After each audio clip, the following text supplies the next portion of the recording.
Utah High School Activities Association Girls 1A State Cross Country Final. I feel like this is a very fitting outcome because obviously everybody knew that the great Lyda Taylor from Rich was really kind of compromised in terms of the slip and fall last year, and obviously to have to be able to use that motivation, to use that drive and that determination for an entire year. 19-14-64 here at Sugar House Park.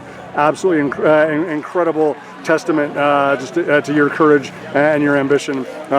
What's in your heart about how much this means to you? It's just great. I've worked pretty hard, I feel like, and I'm just really glad the outcome.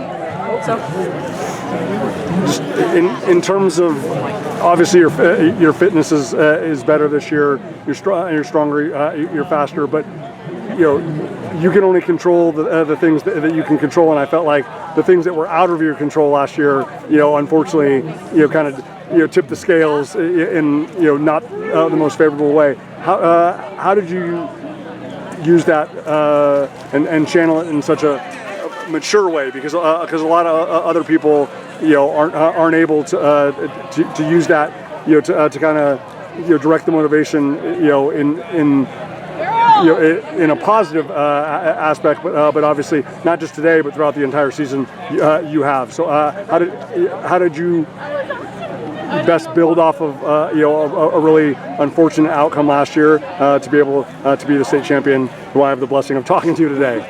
I just feel like it gave me the drive, like throughout the summer, to wake up every morning and go out, and then to just work my hardest at practice.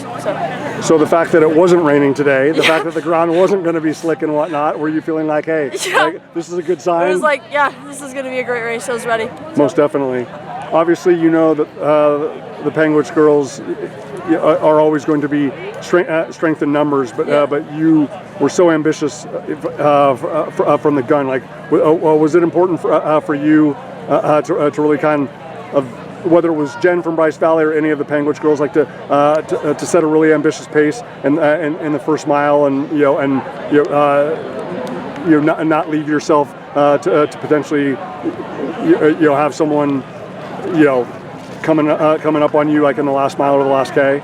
Like, was that very purposeful and intentional on your part? Yeah, I feel like I've started out most races faster, so I can just kind of get a head start, and the adrenaline pushes me.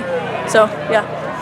And in terms of, it's one thing to be able to think about it and hold on to it for an entire year, Lyda, but now for it to be a reality. We don't have to talk about it in hypotheticals anymore. Everybody that follows your program, that follows the 1A classification, knew that you were better than the unfortunate circumstances last year. So now that you have really put a stamp on this classification, and you're only a junior, so we hopefully have the blessing of seeing you maybe go sub-19 on this course next year, Lord willing, help providing. But just how fulfilling is it that like you said, you got up early and you really committed yourself for the past year, and you get rewarded like this today? It's great. I think it just shows that hard work pays off, and just keep pushing it. So awesome. 19-14-64, fantastic performance. Congratulations. Thank you.